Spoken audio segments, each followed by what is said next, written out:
তাহলে নেকিরও কিন্তু একটা ভিন্ন বাজার আছে। সেই নেকির বাজারটা শুরু হবে দুনিয়াতে চিরতরে চক্ষু বন্ধ, নেকির বাজার চালু। তখন একটা নেকির যার ঠেকা বাজবে সেই বুঝবে একটা নেকির মূল্য কত।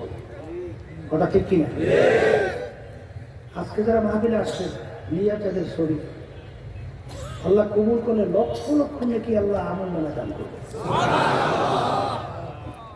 তাহলে আমরা যারা মাহফিলে আসছি দিচ্ছি না ঠকছে, আর যারা আসে নাই বলেন কথা ঠিক কিনা? এখন এই নেকির ব্যাপারে মাহফিল আসার গুরুত্ব সম্পর্কে আলোচনা করলাম।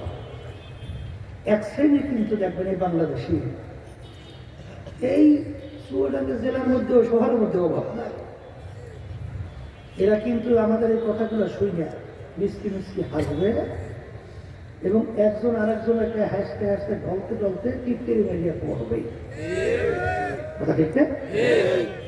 আমি আমার বাজারদেরকে বলবো, পর্দালে মা বোনে যারা শুনতেছে শোনেন, যারা নাকি আমাদের এই আলোচনা নিয়ে ওলামায়ে কেরামদেরকে নিয়ে বিভিন্ন টিপতেরি মারে, আমি সেই বাগানদেরকে বলো, পর্দালে মা বোনদেরকে বলবো, আব্বাজান রহমতুল্লাহ আলাইহি তিনি বলছিলেন, এখনো স্মরণ আছে, ঢাকা থেকে চরমনাইতে আসতেছেন লঞ্চ। আব্বাজান শুনে ঘুমাইতেছে, পাশে কতগুলো দুনিয়ামুখী শিক্ষায় শিক্ষিত তারা বসে বসে ইসলাম নিয়ে আলেমদেরকে নিয়ে বিভিন্ন টিক্কেরিমূলক আলোচনা করতেছে। তা আব্বাজান এক পর্যায়ে ঘুম ভেঙে ওই আলোচনা তার কানে গেছে। যাওয়ার পর আব্বাজান রহমতুল্লাহ আলাইহি তিনি উঠে স্টেজে সেটা অজু করে আসছে, আইসে তাদের কাছে আইসে বসে বলতেছেন যে আপনাদের আলোচনা এবং আপনাদেরকে দেখে তো মনে হয় যে আপনারা খুব শিক্ষিত। আপনাদের কাছে একটা প্রশ্ন করি। কি প্রশ্ন? আব্বাজান রহমতুল্লাহ আলাইহি বলতেছেন, বলেন তো মানুষ এবং পশুর ভিতরে পার্থক্য কি? আব্বাজান রহমতুল্লাহ প্রশ্ন করছে, মানুষ এবং পশুর ভিতরে পার্থক্য। এইটা শোনার পরেই তারা তো হেফাজত হয়ে গেছে। আব্বাজান রহমতুল্লাহ আলাইহি বলতেছেন যে মানুষের খাওয়া দরকার আছে না নাই? পশুর খাওয়া দরকার আছে না? মানুষের রোগ ব্যাধি হয়, পশু মানুষের আরামে। আলহামদুলিল্লাহ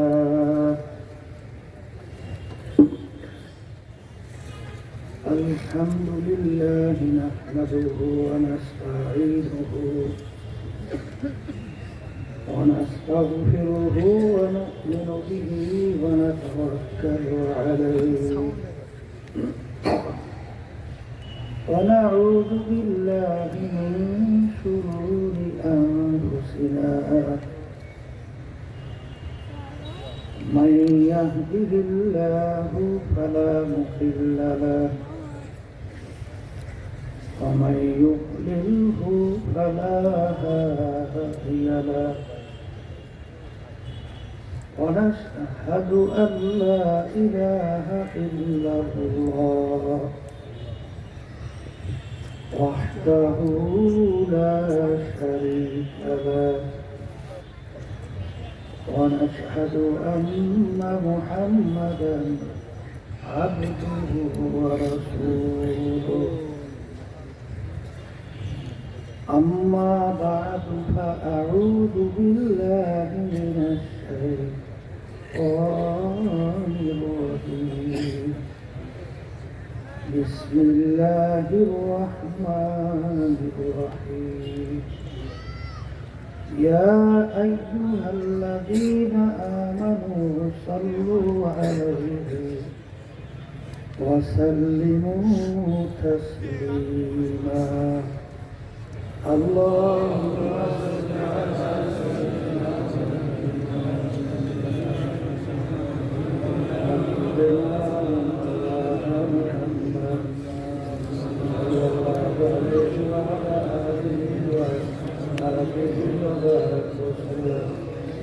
اللهم صل على سيدنا سيدنا مولانا محمد صلى الله عليه وعلى آله وصحبه وبارك وسلم اللهم صل على سيدنا ونبينا سيدنا وحبيبنا ومولانا محمد صلى الله عليه وعلى آله وصحبه وبارك وسلم أعوذ بالله من الشيطان الرجيم بسم الله الرحمن الرحيم ألف لام ميم ذلك الكتاب لا ريب فيه هدى للمتقين الذين يؤمنون بالغيب صدق الله العلي العظيم শুকরিয়া আদায় করতেছি মহান রব্বুল আলামিনের দরবারে। রব্বুল আলামিন ফিতনা ফাসাদের যুগে দুনিয়ার সমস্ত কাজ থেকে বিরত রেখে উলামায়ে কেরামদের মজলিস জাকিরিন শাকিরিন সাদিকিন অনেক আল্লাহর খাস বান্দারা এই মজলিসের মধ্যে আছে, যাদের সঙ্গে আমাদের জীবনের একটা সময় আল্লাহ রাব্বুল আলামিন কাটাবার সুযোগ করে দিয়েছেন। শুকরিয়াতান বলি আলহামদুলিল্লাহ।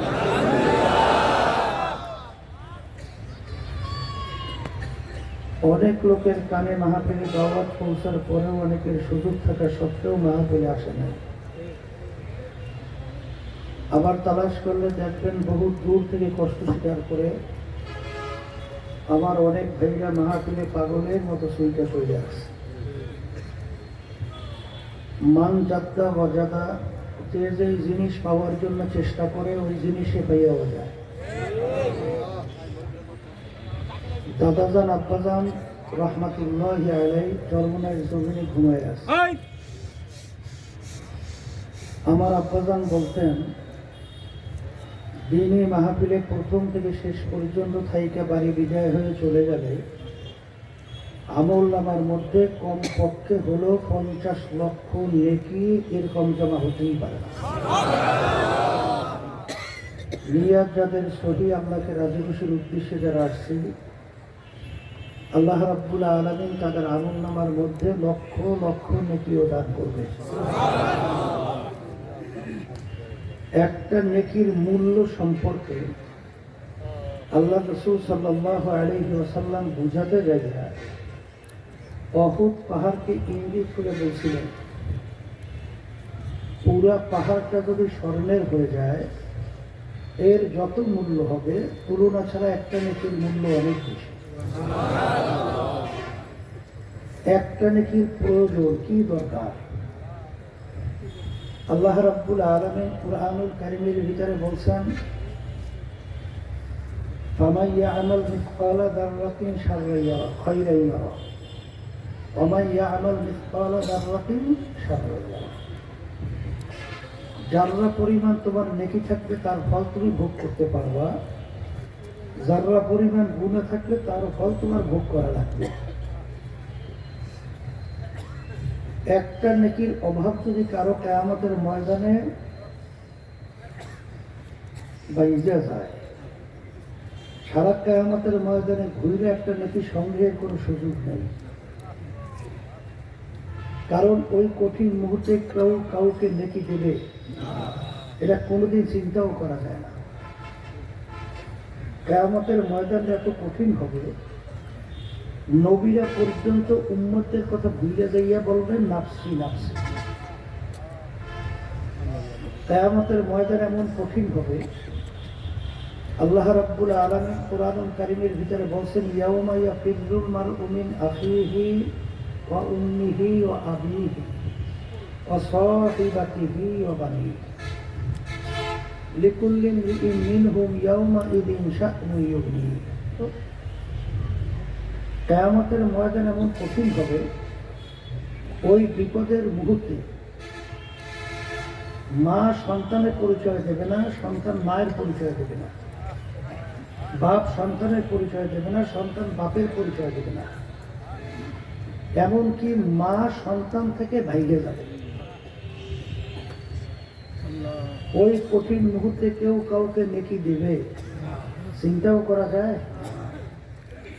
তখন যার একটা নেকির ঠেকা বাজবে সেই বুঝবে একটা নেকি কত মূল্য। কথা ঠিক না? দুনিয়ার ভিতরে চলতে হইলে টাকা লাগে, দেখি না? যার টাকার ঠেকা বাজবে সেই বুঝবে এক টাকার মূল্য। আমার এখনো মনে আছে, যাত্রাবাড়ি মাদ্রাসায় পড়তাম, আমাদের মেজো ভাই মদিনা ইউনিভার্সিটিতে পড়তো, মদিনা শরীফ। সে বাংলাদেশে আসছে, সে বলতেছিল আমি আগামী দিন চলে যাব, দেখা করার ব্যাপারে বলছিল সদরঘাটে এসো, ঢাকা। তখন আমি চিন্তা করছি সদরঘাট গেলে তো ভাইয়া আছে, টাকা পয়সা থাকবেই। যাওয়ার পরে মানে সময় মনে হয় এলোপাতারি হওয়ার কারণে তাকে আর পাইনি। এখন আমি মাদ্রাসা পর্যন্ত পৌঁছবো, পৌঁছতে আমার 1 টাকা না জানি 8 আনা পয়সা খরচ নাই। তখন এখন আমি একজনকে পাঠাইলাম, তখন তো ছাত্র, সে বলল কি আমার কাছে টাকা নেই। এখন আমি কিভাবে মাদ্রাসায় পৌঁছবো? মনে হয় যেন এখন সব অন্ধকার হয়ে আসছে, যে বাসের ভিতরে উঠবো আর যদি ঘাড় ধাক্কা দেয় যে পয়সা নেই, বাসে উঠছো, কি অবস্থা? আল্লাহর তাওয়াক্কুল কইয়া ওই লাইনে যে বড় বাসগুলোর যে ভাড়া কম, ওইটা আমার জানা ছিল না। আল্লাহ আল্লাহ করে বড় বাসে উঠছে, মিনি বাসে যে ভাড়া নেই তো তার সে 8 আনা পয়সা কম দিচ্ছে। আমি আলহামদুলিল্লাহ 8 আনা তো বাঁচলাম। চিন্তা করছি যেহেতু মাদ্রাসা পর্যন্ত পৌঁছতে আর একটা বড় বাসে উঠে, তাই সেখানেও দেখে 8 আনা পয়সা কম গেছে, আমার 1 টাকা হয়ে গেছে। তাই শুকরিয়া আদায় করলাম, আল্লাহ তুমি ইজ্জত বাঁচাচ্ছি। আসলে যার ঠেকা বাঁচবে সেই বুঝবে যে কত কঠিন একটা অবস্থা। আজকে আমাদের কাছে নেকির কোনো গুরুত্ব নেই, মূল্য নাই। অনেকে হয়তো বা মনে মনে বলতে পারে, হুজুর আপনারা আলোচনা করছেন লক্ষ লক্ষ নাকি আমল নামায় জমা হবে। কই দোকানে যদি 1 কেজি চাউল কিনতে চাই, নাকির বিনিময়ে দোকানদার 1 কেজি চাউল দেবে? কথা বলেন, দেবে? জুতার দোকানে 1 জোড়া জুতা কিনতে চাইলে 1 জোড়া জুতা দোকানদার এই নেকির বিনিময়ে দেবে? 1 শ্রেণী দুনিয়া দাদা, এরা আমাদের কথাবার্তা শুনতে কিন্তু টিটকারি মারবে যে নেকি এত কষ্ট করে কামাই করিয়া কোনো কাজে লাগে না, দিয়ে করবো। আছে না? নাই? আমার বাজানদেরকে বলবো, পর্দালে মা বোনেরা শুনতেছে, শোনেন, দুনিয়ার বিভিন্ন দেশে তার অর্থ বা টাকার ভিন্ন ভিন্ন মূল্য আছে না? যেমন আমেরিকার ডলার সচরাচর বাংলাদেশের সব দোকানে ওর বিনিময়ে কিছু কিনতে পারবে না, ওটার মূল্য নাই। কোথায়? আমেরিকা। লন্ডনের পাউন্ড, ওর মূল্য কোথায়? লন্ডন। সৌদি আরবের রিয়াল, মূল্য কোথায়? বাংলাদেশের টাকা সচরাচর সৌদি আরবে সব দোকানে কিছু খেতে পারবে? মূল্য আছে না? কোথায়? বাংলাদেশ।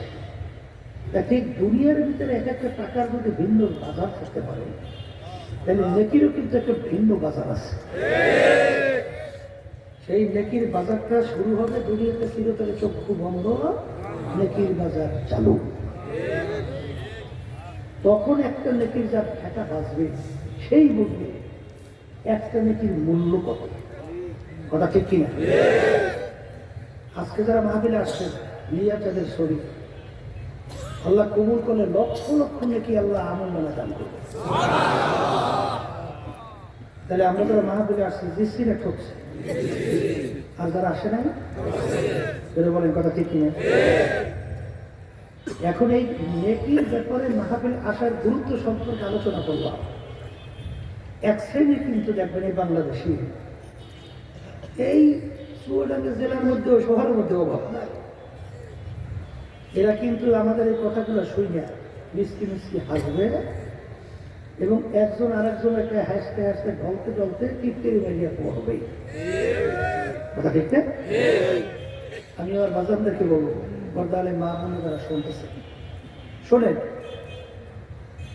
যারা নাকি আমাদের এই আলোচনা নিয়ে ওলামায়ে কেরামদেরকে নিয়ে বিভিন্ন টিপকারি মারে, আমি সেই বাগানদেরকে বলো, পর্দারে মা বোনদেরকে বলবো, আব্বাজান রহমতুল্লাহ আলাইহি তিনি বলছিলেন, এখনো স্মরণ আছে, ঢাকা থেকে চরমনাইতে আসতেছেন লঞ্চ। আব্বাজান শুনে ঘুমাইতেছে, পাশে কতগুলো দুনিয়ামুখী শিক্ষায় শিক্ষিত তারা বসে বসে ইসলাম নিয়ে আলেমদেরকে নিয়ে বিভিন্ন টিটকারিমূলক আলোচনা করতেছে। তা আব্বাজান এক পর্যায়ে ঘুম ভেঙে ওই আলোচনা তার কানে গেছে। যাওয়ার পর আব্বাজান রহমতুল্লাহ আলাইহি তিনি উঠে স্টেজে সেটা অজু করে আসছে, আইসে তাদের কাছে আইসে বসে বলতেছেন যে আপনাদের আলোচনা এবং আপনাদেরকে দেখে মনে হয় যে আপনারা খুব শিক্ষিত। আপনাদের কাছে একটা প্রশ্ন, কি প্রশ্ন? আব্বাজান রহমতুল্লাহ আলাইহি বলতেছেন, বলেন তো মানুষ এবং পশুর ভিতরে পার্থক্য কি? আমাদের মতো প্রশ্ন করছে, মানুষ এবং পশুর ভিতরে পার্থক্য। এইটা শোনার পরই তারা তো হেফাজত হয়ে গেছে। আব্বাজান রহমতুল্লাহ আলাইহি বলতেছেন যে মানুষের খাওয়া দরকার আছে না নাই? পশুর খাওয়া দরকার আছে না? মানুষের রোগ ব্যাধি হয়, পশুর মানুষের আরামায়েশের দরকার আছে, পশুর মানুষের বিবি বাচ্চা আছে, পশুর এক কথায় পশুর যা যা দরকার মানুষেরও হুবহু তাই তাই দরকার। মানুষ এবং পশুর মধ্যে পার্থক্য। তখন আব্বাজান রহমতুল্লাহ আলাইহি বলে, শোনেন, যে আল্লাহ রাব্বুল আলামিন 18,000 কম বেশি, মানে কম বেশি কথা হইবে আর কি, আমি বলতেছি আর কি, এরকম সব কথা তা না। 18,000 কম বেশি মাখলুকাত আল্লাহ সৃষ্টি করছেন না? এর ভিতরে একটা মাখলুকের নাম মানুষ। যদি বলেন কথা ঠিক, কিন্তু আল্লাহ রাব্বুল আলামিন মানুষকে সৃষ্টি করছেন দুনিয়ার বিবেচনায় সর্বদিক থেকে মানুষ কিন্তু দুর্বল, পশু কিন্তু সবল। ঠিক না বেটি? হুজুর তাকান। আচ্ছা, একটা মানুষ হায়াত পায় কত বছর? 100 বছর হায়াত পায় না মানুষ, সংখ্যা কম না? কম না? কিন্তু একটা গুল সাপ, ওর নাকি হায়াত প্রায় 750 বছর, 750 বছর। তাহলে হায়াতের দিক থেকে মানুষ দুর্বল, পশু। আমরা মানুষ আলোর ভিতরে চোখে দেখি, অন্ধকারে চোখে দেখি। এক শ্রেণীর পশু পাখি, ওরা আলোতেও যেরকম দেখে, অন্ধকারেও সেরকম দেখে, আছে না নাই? তাহলে চোখের এই শক্তির দিক থেকে মানুষ দুর্বল, পশু সহজ। আমরা মানুষ একটা জায়গা পর্যন্ত দেখি, এরপরে আর দেখি। কিন্তু এক শ্রেণীর পশু পাখি, যেমন শুনছি সবুজ, সবুজ আমাদের দেশে এখন আর নাই, আছে? আগের যুগে তো মুরুব্বিরে সবুজ দেখছে না? আমি পাকিস্তান গেছিলাম, তখন দেখি সবুজের অভাব নাই। শুনছি বলে, এটা একটা কথা, এটা তো আর কোনো বাস্তব কিছু না, কোরআন হাদিসের কথা। যেই দেশে বলে বিচার ন্যায্য থাকে না, ওই দেশে বলে সবুজও থাকে না।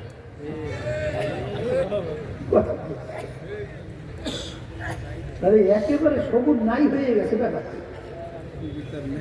তাই সবুজ নাকি একটা চোখে পাওয়া 750 মাইল।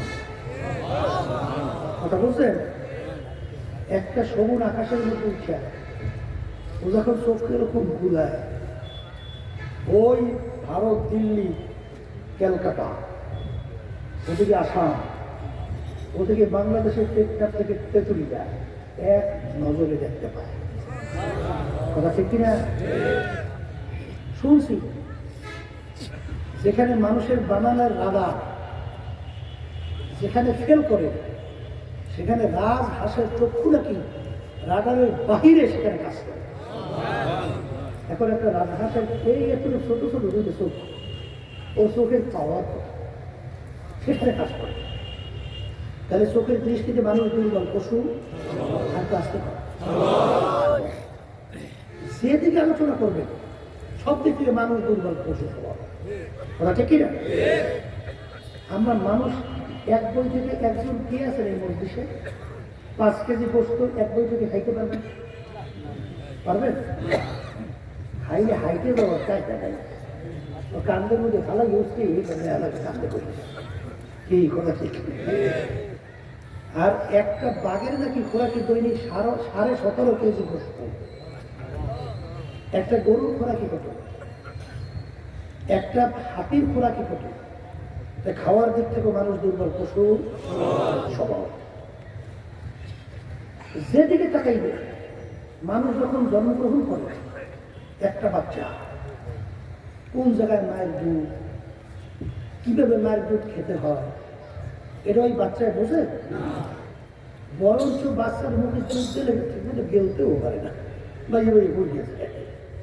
আর একটা গরুর বাচ্চা 1 ঘন্টা যাইতে না যাইতে ও লাফে দাঁড়িয়ে গেছে কি তার হইয়া কোন জায়গায় মায়ের দুধ ওটা তালাশ করে বের করে। এরপরে যদি ওরানের ভিতরে দুধ শক্ত হয়ে যায় মাথা দিয়ে ঠোস খাইয়া নরম করে বের করে খায়। এই জন্মগত দিক থেকে মানুষ সাধারণ পশু, কিন্তু আল্লাহ রাব্বুল আলামিন তো কোরআনুল কারীমে ঘোষণা করছে ওয়ালাকাদ কাররামনা বানি আদম। আমি যত মাখলুকাত সৃষ্টি করছি এর ভিতরে সর্বশ্রেষ্ঠ সম্মানিত করে আমি মানুষকে সৃষ্টি করছি। কিন্তু কোনো হিসাব নিকাশে কোনো মেলে কথা কথা তাই মানুষ সর্বশ্রেষ্ঠ সম্মানিত হইল কি কথা? এইটা বোঝবার জন্য বোঝাবার জন্যই মাহফিলের ব্যবস্থা। বলেন কথা ঠিক কিনা? শুধু খাইতে পারার নাম মানুষ না, অন্য অন্য আদার্স যে গুণগুলো আছে এর নাম মানুষ না, যেগুলো পশুর চেয়েও স্বভাব। ঠিক কিনা? মানুষ কাকে বলে? আল্লাহ রাসূল সাল্লাল্লাহু আলাইহি ওয়াসাল্লাম বলেন আলা ওয়া ইন্না ফিল জাসাদি মুদগাহ ইযা সালুহা সালুহাল জাসাদু কুল্লুহু ওয়া ইযা ফাসাদাত ফাসাদাল জাসাদু কুল্লুহু আলা ওয়া হিয়াল কলব। আল্লাহ রাসূল সাল্লাল্লাহু আলাইহি ওয়াসাল্লাম বলেন প্রত্যেকটা মানুষের ভিতরে আল্লাহ রাব্বুল আলামিন স্পেশাল একটা গোশতের টুকরা দান করছে। সবাই বলে কি দান করছেন? হ্যাঁ, আল্লাহ রাসূল সাল্লাল্লাহু আলাইহি ওয়াসাল্লাম বলেন ওই গোশতের টুকরা যার ভালো হয়ে যায় এক পর্যায়ে ওই মানুষটা ফেরেশতার চেয়েও সম্মানিত হয়ে যায়। আর ওই গোশতের টুকরা খারাপ হইতে হইতে এক পর্যায়ে ওই মানুষটা আল্লাহর যে সৃষ্টি 18,000 তামাশা মাখলুকাত এর ভিতরে সবচেয়ে নিকৃষ্ট জানোয়ারের নাম হলো শূকর। এক শ্রেণীর মানুষ শূকরের চেয়েও খারাপ হয়ে যায়।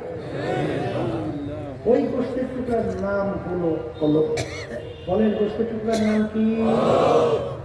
এক কথায় মুখস্থ করে ঘরে বাইরে বলেন যে ওই গোশতের টুকরার কলব যার ভালো, বলে যার